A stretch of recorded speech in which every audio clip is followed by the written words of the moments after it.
Welcome to Strung Out, the podcast that looks at life through the lens of an artist. Your host is the artist, writer, and musician, Martin Laurence McCormack. Now here's Marty. Hey, welcome to an on-location Strung Out, and I have with me an expert on winter camping, Kate Vogel. Yes, hi. No stranger to the Mr. Marty world, but this is your first time doing the podcast, and we've been at this for a while trying to get you and on Strung Out, and thank God it's winter. Yes. I spend a lot of my winter in the woods, so it's nice to be able to kind of, come out and have a short time to talk here with Marty about winter camping. Well, what I wanted to tell our listeners, our viewers, just where you were at. You were at... I was just at an event called the Frozen Butt Hang. That's run by a friend of mine named Nick Gordon, and his company is Now Outdoors, and he does expedition camping. You can go with him to the base of Mount Everest, you can go to Machu Picchu. Things people think that, if you want to go to Mount Everest, you have to spend millions of dollars and be wanting to climb it. But it's certainly accessible to have expeditions around the area to be able to just enjoy the majesty of the mountain, without spending the money for the full climb. So he does a lot of expedition things, but one of his main events, and this is an event that he's run for a good number of years, called the Frozen Butt Hang, and it's in northern Wisconsin. And it's referred to as the Frozen Butt Hang because we sleep in hammocks. So Thus the butt you are hanging. hanging. I like that. Okay. Some Makes people sense. do have hot tents that you can do in, but it can be kind of a trek out there. So anything that you're bringing in, right? If you are bringing a hot tent, that's an extra, 50 to 80 pounds. Already you're saying something that I'm like, wow, what is a hot tent? So imagine a canvas tent if you grew up in Boy Scouts. Okay. That very similar, and then you have in there a wood stove, a metal wood stove, and it has a pipe that comes out the top of, and you can chop wood, and it's very warm in those. Okay. I think it's nice. I like to hang. I like to be outside. I think if I ever got a hot tent, I'd probably never leave it. Well, what got you into winter camping and researching and doing all this? You've done this for years now. Yeah. And what got you into this? Because there's a lot of people that have a hard time camping, period. They will maybe look at glamping, but you're pretty hardcore. How did you do get this? very rugged out there. I've always enjoyed camping, and one of the main selling points for people that, have a difficult time with camping, I find a lot of times their issues are the bugs, the mosquitoes and things, and the heat, the bugs. Right. You don't have any of that with winter camping. Okay. It is the most pleasant experience that you can have in the woods. Nothing's biting at you. Right. You don't have to deal with, any of the excessive heat, being too hot to sleep. I like being a little colder, when I sleep. So I find that that's really nice. There's also a lot of things that we do. Your happiness in winter camping is completely related to how prepared you are. So if you're warm, you're going to be happy. If you are not prepared and you're cold, you will be just as miserable as anything. But there's lots of things that we can do. I don't think I've ever, particularly been cold. I personally have a -45 Marmot sleeping bag. Okay. Inside of my hammock that also it is everything that we use for winter camping is down.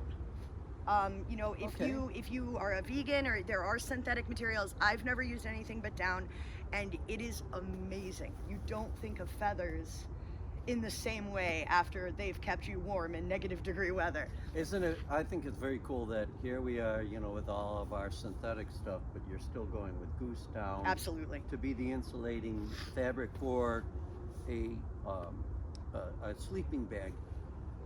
A lot of people, we're in the Midwest, trying to find a place to camp. First of all, why don't we start from there? Winter camping. Where do you like to go in the Midwest to get away from it all? You don't have to go too far, I'm assuming. Well, definitely people need to know your state parks aren't closed just because it's cold outside. Right, I think people think of state and national parks as being this summertime activity. You take your family out, you take them. They are open 365 days a year. They are, national parks are open every day of the year. They are for us. These are our parks.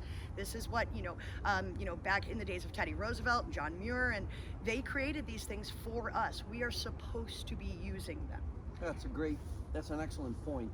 And so many people just kind of avoid going outside, period, in the winter. Oh, yeah. And there is something, today we have kind of a balmy day as we're filming this. We're about to go into sub-zero. I love how us Midwesterners think that 30 degrees is balmy. 30 degrees Fahrenheit, balmy, guys. Balmy. Let's party. This is get out the suntan. But what is the coldest you've ever camped in? So real actual temperature is -12. When you Okay. factor in like wind chill and everything, we get into the -20s. That's the coldest I've ever done. Some of the other winter campers have been, you can take it's actually named the Polar Express train in Canada. You can go up into the Arctic Circle, up into some of those parks and get, really cold. A few years back, a few of the people that I camp with, we had this big polar vortex. Right. And they were still out camping in that. Like I said, it's proportionate to your preparedness. One of the main things as far as like keeping warm is a lot of people think that you have to keep, you see me out here, I've got my fingerless gloves on, right? I do this even when it's -2 because keeping my hands warm, I've come to find out over the years, has nothing to do with my hands or fingers. It has everything to do with my brachial artery. Oh, okay. And I think that's actually a piece of wisdom that like we as humans have kind of lost. If you go back to like old Dickens novels and look at like the illustrations, you'll see these kids with fabric tied and wrapped. Like, have you seen that in like old? Yeah. They have fabric tied all the way around their wrists up till right here. Now they make these things called wristies. So is this the brachial artery that Yes. we're looking at? So it's just basically descends from the end of your thumb muscle, I guess? Right into here. And then, so what you're doing is, if you're sending warm blood to your hands, you're not going to get frostbite. So knowing what's important to keep covered. So now if I only had gloves that went to the bottom of my wrist, it doesn't matter how, even if they were filled with 800 down, they're not going to keep me warm because the blood going to my hand is cold. Okay. And so learning how to warm yourself like that makes a huge difference. And like I said, I really feel like as far as wristies and wrapping up that brachial artery, that's something that we've just kind of stopped doing. So I'm noticing with your gloves that they extend like a good 3 or 4 inches then down. Yeah, so the these are arms. called wristies, Okay. and they're literally just a piece of fabric that is made to cover that brachial artery to make it so that, your fingers stay warm. And what is the inner gear for you folks that are listening? What Kate has is she has kind of like a Sure. This is an outdoor research fingerless glove. Okay. The pretty most basic gloves that you can get. It's not particularly warm or anything. It's just, a Okay. basic hand protection. All the warmth that I'm getting from my hands is coming from just simply supplying warm blood to them. This is something when I'm driving around in Chicago and a homeless man comes to my door with the dollar, they get a lecture about their brachial artery and keeping great. it warm. Okay. So Well, it's definitely something we've lost. I'm one of those people that my fingertips they get cold right away. Yeah. And yeah. my toes. Make sure you're warming there. Make and- sure that everything with your boots is going. Your ankles are warm. Let's talk a little bit before we take a break. Let's talk about your gear because you seem to me lightly attired. You have like for the listeners on our podcast, Kate is wearing what looks like a onesie. Yeah. So For that like what a little kid would wear, and it almost is the same kind of fabric. It's like it's a cotton wool weave. Okay. This is actually the inner lining of a cold water dive suit from the United States Coast Guard. Got it. So anyone Okay. who's watching this and can see that I have the United shark? States Ice Cutter Acacia. Okay. That is yes, I did steal this off a Coast Guard ship. Thank you, Marty.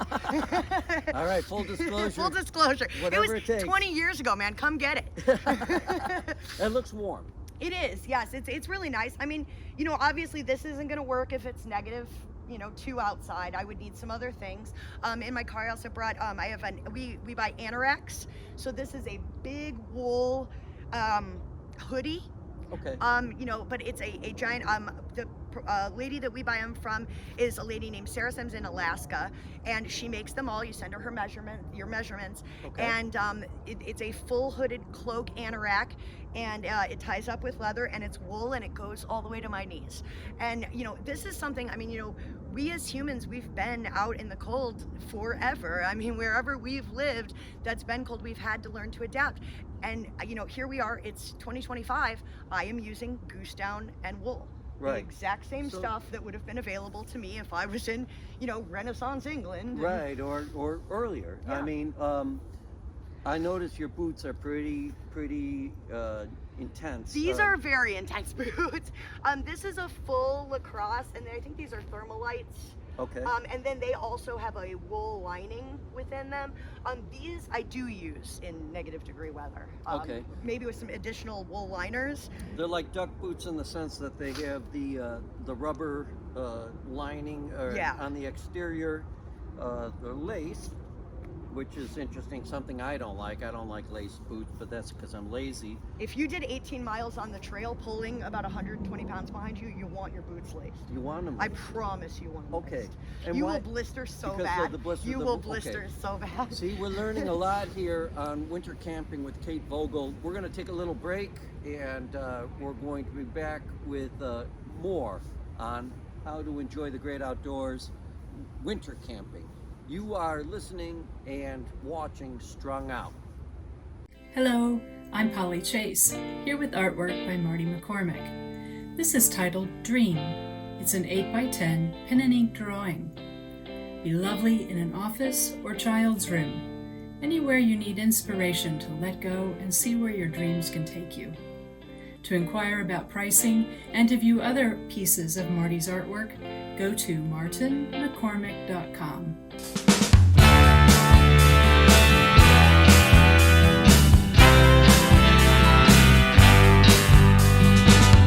Freedom, such a beautiful word. Wonder if you heard all about freedom. Freedom comes with the fee to get liberty. Freedom, such a funny thing. We think we are free, next moment we lose it. Freedom, the enemy of those who fear liberty. We act like it's free, and freedom is free, free for the taking. We can only have liberty with freedom, from wanting to be free. Freedom, from fear of never being free. Freedom, to pray our way openly. Freedom, freedom.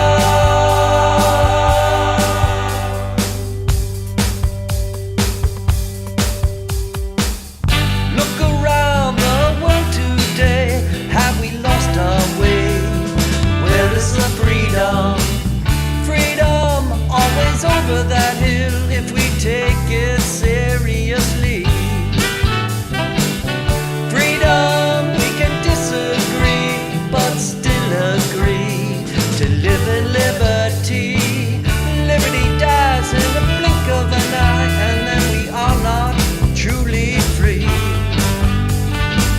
Such a precious thing to live in liberty, such a precious dream for those who can only dream of freedom, wanting to be free. Freedom, from fear of never being free. Freedom, to pray our way openly. Freedom, freedom.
back with Kate Vogel. I wanted to talk to Yeah. you guys a little bit about this is called a gaiter. Again, just a piece of wool fabric. Now what this is though, this is merino wool. These come from sheep in Italy. Sure. And it's the weave of the fabric can actually get a lot closer together just because it's a finer. Okay. So I find merino wool to be really, really nice. A lot of my really fancy ladies that wear cashmere, you really should look into merino as far as like, you know, an alternative to that. It can be just as fancy, just as nice looking. It's definitely just as soft as cashmere. I mean, if you want to feel that, like it's soft. Yeah, This is pure wool, and and there's very nothing thin. scratchy. It's not like you're wearing a big thick thing. I mean, No. so that's So what these do, yeah, straight up over your head, just right over the head, and you can do anything with them. like a little. It goes up here, Great. and it can go up here. Yeah.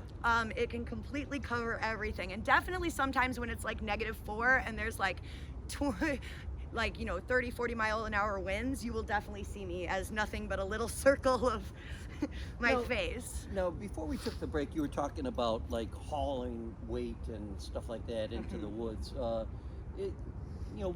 What do you recommend to the first time winter camper? So how I learned to do this is we took sleds like that you would just buy at Walmart, your regular kid sleds. You drill 2 holes towards the front of the sled, and then what you're going to want is like a shepherd's hook screw right at the bottom, and then we attached like just PVC pipe as pokes. Okay. And you can do that for about 60 pounds. Wow. So you can have, the pokes, and then I attach that to, you go to Home Depot, you buy, a regular harness like Okay. that you'd need for climbing a tree or anything, and you hook in, they already come with the hooks, and lots of carabiner clips. Okay. Yeah. That. And clip them up, All and right. we did, I think our first trek with that was, 16 miles. Wow. And that's 60 pounds each with these plastic sleds. The other thing that you can do is you can sandwich, if you're going on like a longer sled trek, what you're really going to want to do, because part of the problem, it's not flat land. I know Marty said he likes to have his boots untied. I think if you're used to walking on flat land, Yes. when we're going up and down in these ravines, a lot of these things flip over. So you kind of sandwich them, so then you buy another $10 sled and you pop it right on top of that other one. So now your entire gear can be upside down, this way, that way. All right. There's a course, and I believe that actually one of them occurs within the city of Chicago in February for Now Outdoors, that will actually help you to make a sled. Oh, cool. So like, and make your own sled box as well. But those plastic sleds from Walmart, like you're Yeah. saying, make a You can do it. sandwich. Yep, you can do Got a it. little PVC, so you got a harness kind Yeah, of it's thing. all, you make your own poke sled, Okay. and you can pull a lot.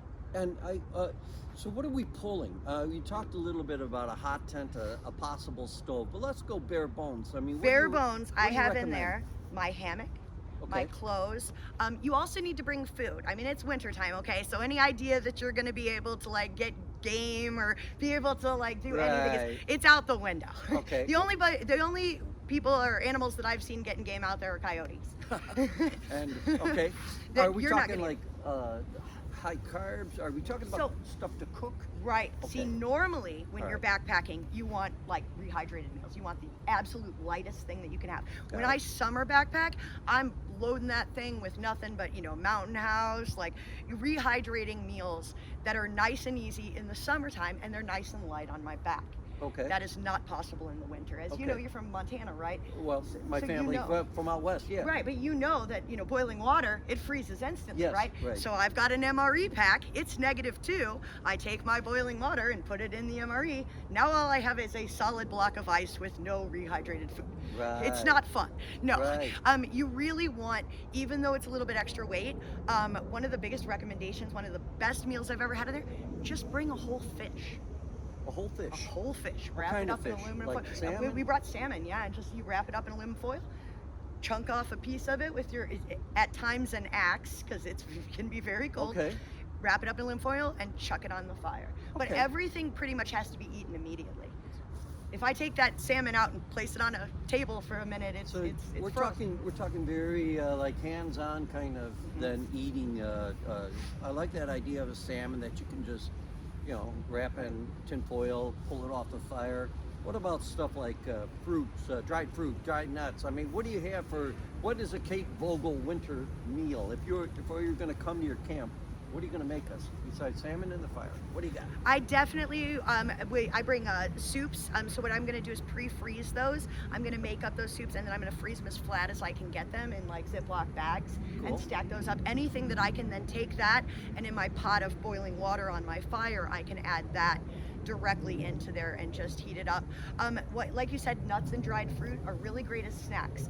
I would avoid some people's favorite snacks. You might get very sad like I did. So potato chips in normal weather or in this balmy 30 degrees, the oils on them are still kind of liquid. They might stick to your fingers or whatever. Got it. If you open that same bag of Lay's in -2, you have a hunk of grease, a frozen hunk of grease with potato chips sticking out of it. And the bad part is that the potato chips kind of melt in your mouth quicker than the grease. Okay. So you wind up with a very chewy potato in weird. a hunk Yeah, of cold okay. grease. So no potato chips. No potato chips. What do you do for breakfast? Nuts, fruit are good.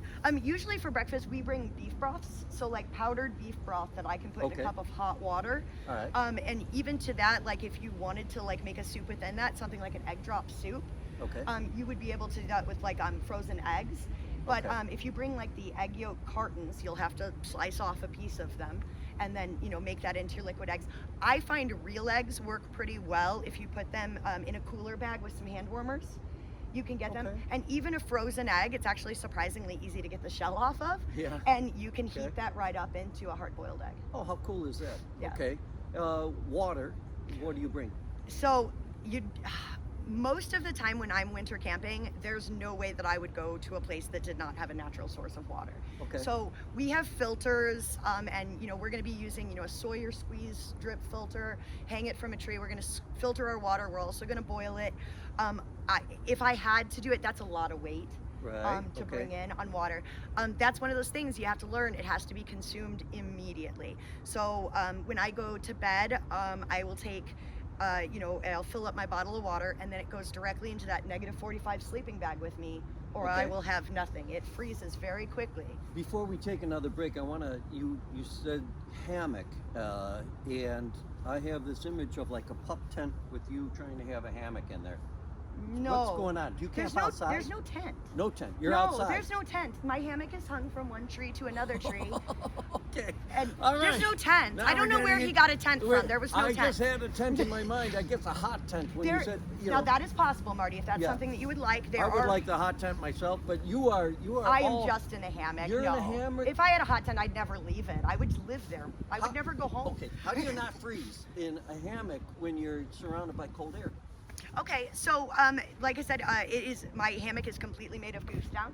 Okay. I have an underquilt that also attaches to the bottom of my hammock that is also made out of goose down. I have that -45 Marmot sleeping bag. I also will string up a tarp in between the two, if it's particularly windy, in between two trees to be an overlay to kind of block some of the wind, and then you can kind of stake that out if you needed to. But surprisingly, getting yourself up off the ground actually creates a good deal of warmth. Really? I find that the people who kind of chicken out or that Step a little leave. closer to me. Sorry, I'm gonna say you keep walking on. Sorry, I'm a wanderer.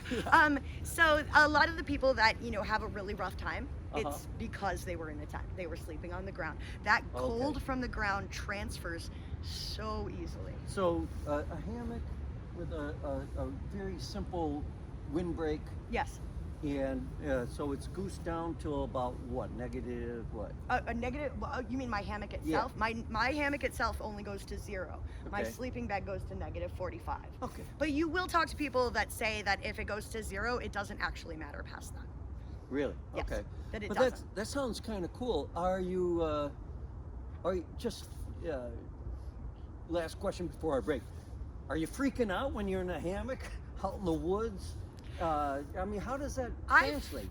I don't know that I've ever been scared. I've been concerned. I've had some coyotes on a Okay. December trip, and about 30-degree weather. Like, if you want to see coyotes and foxes and Right. and deer and wildlife, camp when it's about 30. They absolutely, they hunt then, and it's great. I have had them where we could very much hear the of How their cool, yeah. recent kill, and the following morning it was maybe 20 feet And we're from in our camp. We're in mid-January right now, and so this is the start of the mating season for coyotes. So they're going to be around, but you're going to hear things like, creep around and go bump in the night. Well, we're going to talk a little more. We got a lot to actually talk about with Kate, and we're going to do this as always, a two-part podcast on Strung Out. So we're talking winter camping with our outdoors expert, Kate Vogel. We'll be back after this break. Spotify, Pandora, Apple Music, Alexa. Did you know that you can listen to Marty's music on all these stations? All you have to do is enter Martin Laurence McCormack in the search. Subscribe, like, and listen. Well, I'm here with my expert on outdoor camping, and we're talking winter camping today. And we're in the great Midwest, which, around Chicago, besides coyotes and things like that, I think I would probably be scared of the one odd human being that's trying to live in the woods. I'm usually a little too far north for that. Okay, Yeah, so where do you go? If they get all the way up into the boundary waters, then they mean it. Yeah. You let them live there. So you go way up north of Minnesota. Yeah, as far up as I usually can. I'm trying to get into Canada, and I'd love to do some Arctic Circle camping. Usually a lot of the places in northern Wisconsin and northern Michigan. I know before the break you were asking about things that I'm afraid of. As a hammock camper who sets up in between two trees, one of the main fears, especially in the wintertime, that I've come across, I am terrified of widowmakers. When that, you know what I mean? A tree that is dead and might fall on me. Okay. So if I'm in my hammock and we're swinging back and forth, I'm very concerned that there's because you can't really see outside, that something is going to fall on me. That's the only other kind of fear that I have out there. But nothing animal, nothing human, nothing like that. Yeah, I've never been like afraid waking up of with that. a raccoon? No, but I will warn people who are hot tent campers, if you're staying more than one night, the mice will find you. Oh, that's an interesting point. Yeah. So really, there's a great advantage to being in a hammock, right? To cold weather hammock camping as opposed to. And I've had raccoons and foxes underneath my hammock, and I mean, certainly if I had been in a tent, they might have come in, but they weren't able to, get out there. But I've definitely had them down scurrying, going through my things below my hammock. You hear about like summertime camping,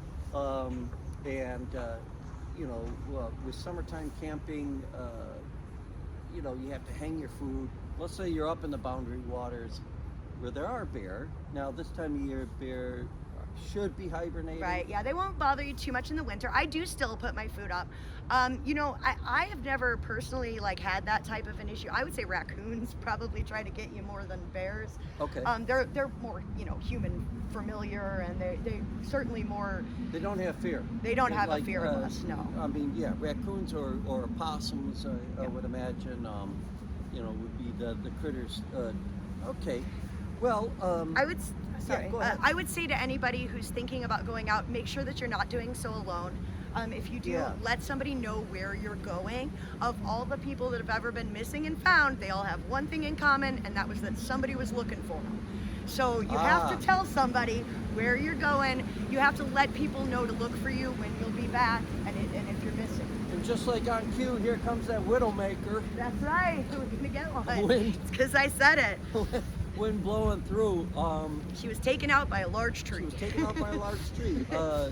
You bring up a really good point, the idea of solo camping versus a group, Yeah, I mean, a lot more fun to camp with, obviously. It is. I would say with winter camping, you definitely need the help. Yeah. You need somebody else out there with you, just because, this is something my husband likes to say a lot. Everything takes more time in the cold.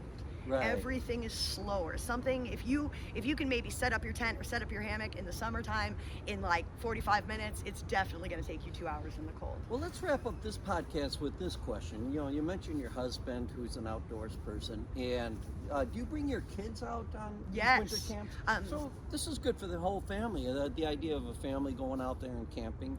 Do you personally lead expeditions? Has this become a business for you It yet? is definitely not a business. I think I enjoy myself too much to ever Okay. lead anybody else, just because Yeah. I do. I have a tendency to just, I will wander. A lot of the things that I've done through Now Outdoors have taught me land navigation. They have land navigation courses. Okay. So I feel completely comfortable being, off any trail, being able to spot my camp from far away, being able to understand the lay of the land, understand what the valleys are, understand where to get a high vantage point to get back to camp. I feel very comfortable in the woods. Okay. Being able to do that. As far as the children, I definitely do lead my children in that.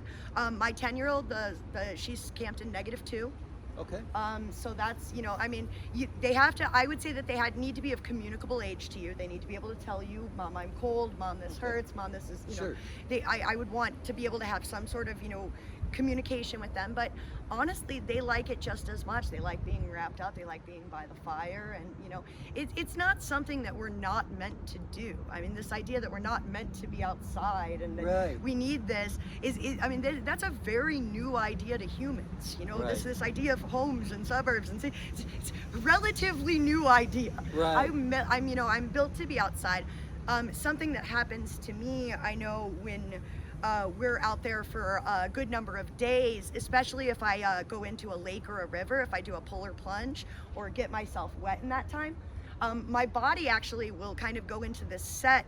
I say it doesn't trust me, but it won't fully come back up to temperature because of an exposure. It's like, oh, is this our new normal? Oh, And how so fun. my body starts adjusting. to the outdoor temperature That and we are now in exposure, what my body would consider exposure, and that's a very serious thing. The homeless people die of exposure. There was actually a news reporter a few decades ago who went to go do a story on homelessness, and he died of exposure. I mean, our bodies, if you are not used to it, if you're not acclimated to it, will definitely respond to that.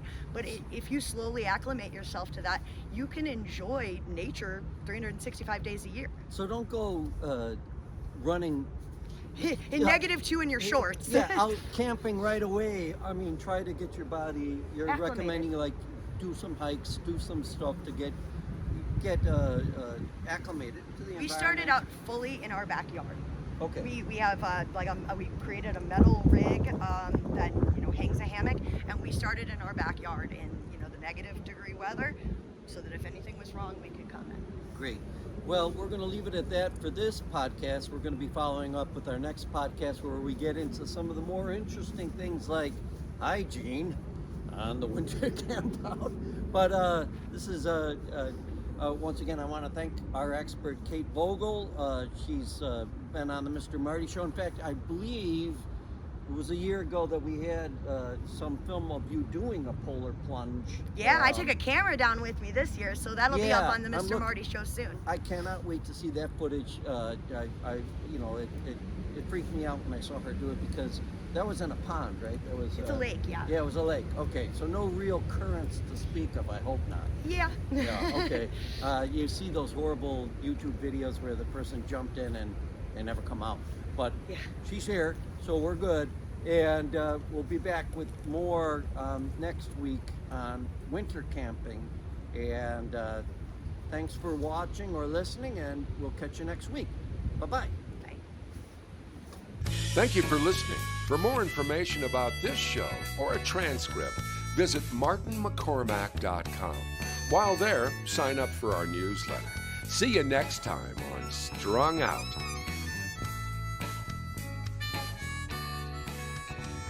It's all so wrong, this pain we feel makes no sense at all. A swan song wasn't part of the deal, was no curtain call.